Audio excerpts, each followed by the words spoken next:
Excellency, President Muhammad Buhari,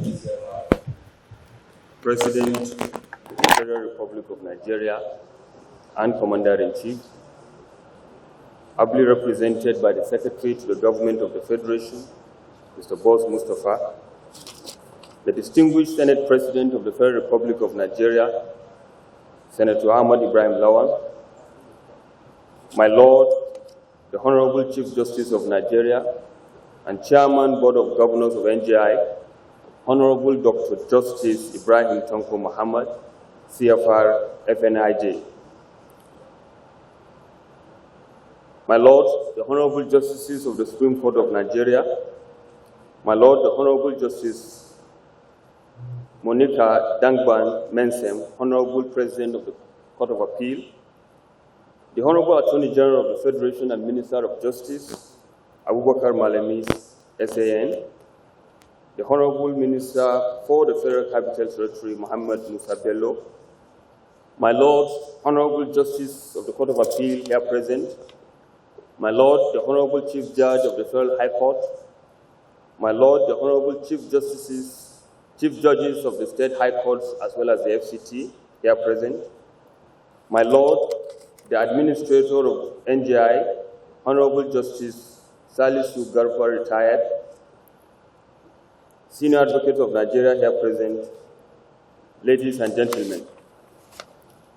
It is my pleasure to welcome you all to this year's capacity building workshop for justices and judges with the theme Judicial Dynamism, a key factor in the fight against economic and financial crimes.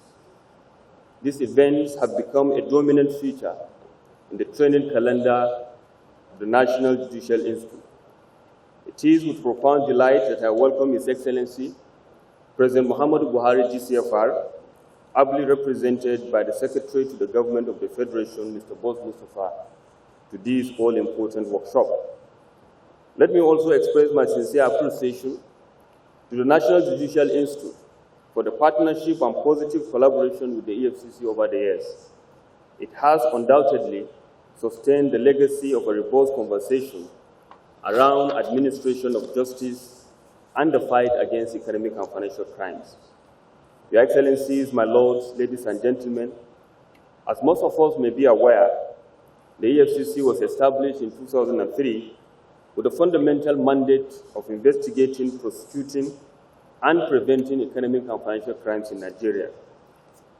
And in the 19 years of its existence, the Commission has carved a niche for itself with numerous milestones to its name. However, in the little over a year that I have the privilege to superintend over the affairs of the Commission, we have succeeded in securing an unprecedented record of 2,220 convictions in 2021. It is the highest ever in the history of the Commission.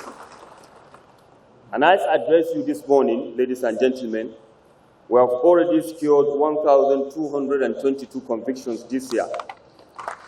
This feat, which has earned the Commission local and international acclaim, was largely through the astuteness and dedication of your lordships, who, in the face of several challenges, remain resolute in the pursuit of justice. My Lord, we salute and appreciate your industry, diligence, perseverance, and courage in the face of all odds. I'm particularly happy that the judges who handle some of our landmark cases are present in this auditorium.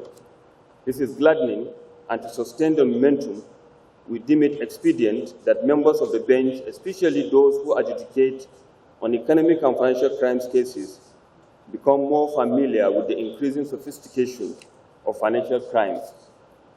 This is the motivation of this workshop.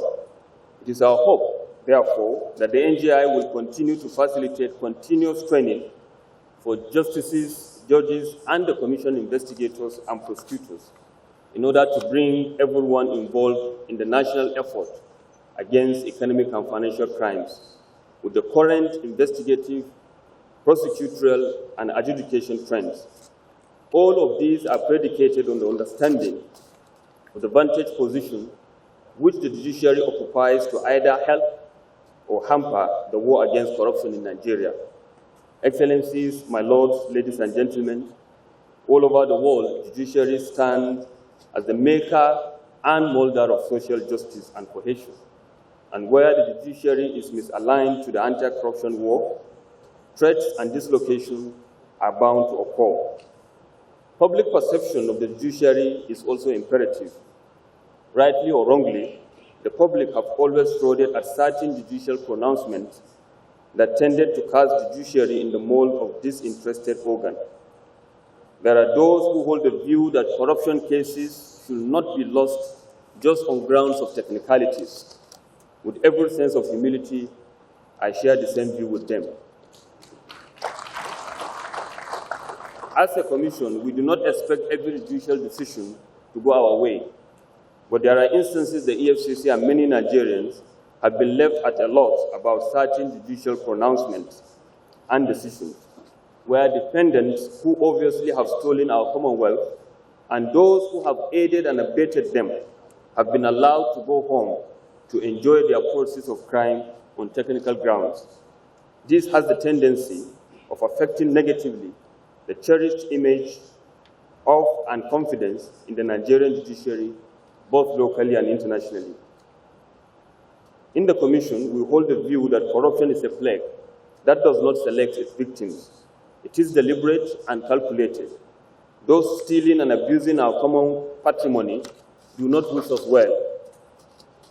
Judges are as much victims of corruption as the ordinary man on the street. It is therefore in our own collective interest that the gains of the fight against corruption are not reversed. This is also why we must aggregate fresh opinions and forge deliberate winning tactics and strategies to stem this ugly tide. Let me also use this opportunity to thank His Excellency the President for signing into law the Money Laundering Prevention and Prohibition Act 2022, the Terrorism Prevention and Prohibition Act 2022, and the Process of Crime Recovery and Management Act 2022. The new laws are significant legal instruments that will further strengthen and deepen anti-corruption war in our dear country. We cannot also sufficiently thank the 9th National Assembly for their legislative intervention in making this socially desirable legislation. The enactments of 3 laws clearly shows a deep sense of commitment to the anti-corruption agenda of both Mr. President and the National Assembly. On the part of the judiciary, the interpretation and enforcement of these laws are fundamental, and I'm sure this will come with the usual commitment and attention the judicial arm of government is known for. Permit me to state once again that the plea for your support is underscored by my understanding that the forces that we are battling are powerful, and some of them will want to use the judiciary to distract and derail us. If and when they come to you, please allow your conscience and overriding national interest to be your guide. While I commend the efforts of the chief judges of some states who have designated courts and judges to hear economic and financial crimes cases in line with Section 19, subsection 3 of the EFCC Act 2004, I will call on those who are yet to do so to follow suit. This measure, together with expeditious assignment of cases filed by the Commission to designated courts as well as appointments of new judges, will ensure accelerated hearing of our cases. All these, when balanced with respect of constitutional rights of suspects, will make the anti-corruption initiatives functional and more fruitful. On the part of the EFCC, we are not unaware of the fact that we may not achieve 100% perfection. However, my lords, it may interest you to know that in the past 1 year, the EFCC has made deliberate efforts and taken major steps to reform its processes and procedures, which led to the launching of our SOPs and policy documents by Mr. President on the 25th of March 2022. The cumulative effect of the reforms will be improved quality of the cases that we will be taking to court for trial, and the huge recoveries to be made, and massive engagement with Nigerians on the ills of corruption that we will be involved in. I have said it in order for her, and it bears repeating here, that I have sworn to discharge my responsibilities at the headship of the EFCC strictly in accordance with the rule of law and following established procedures that eliminate discretion to deliver an agency that we can be all proud of.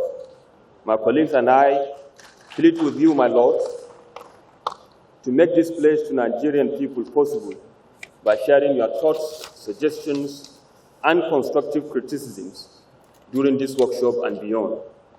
And let us also pass the message that if any Nigerian should cross the line, the EFCC is there to get you anywhere, anytime.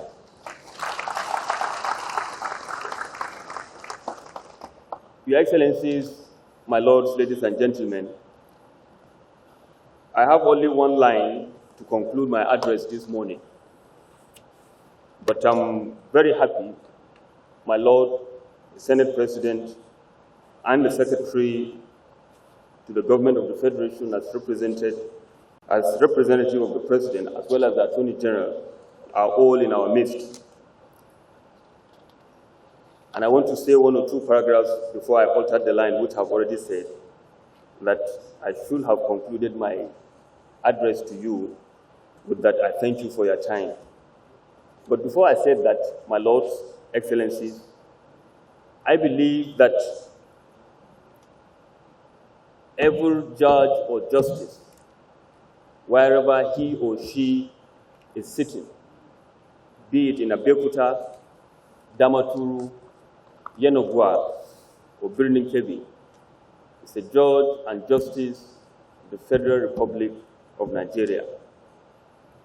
And as we may say in democracy, that it is the function of the legislatures to make the laws, it is for the executive, in this case, maybe the EFCC, to investigate, trace, and recover these assets.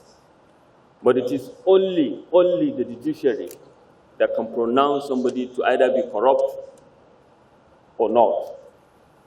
And that means that we have to really take care of our judges.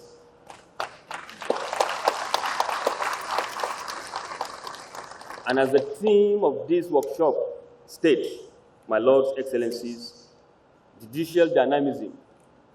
There is no better judicial dynamism than a robust welfare package for our justices and judges. They are not surviving in the 2007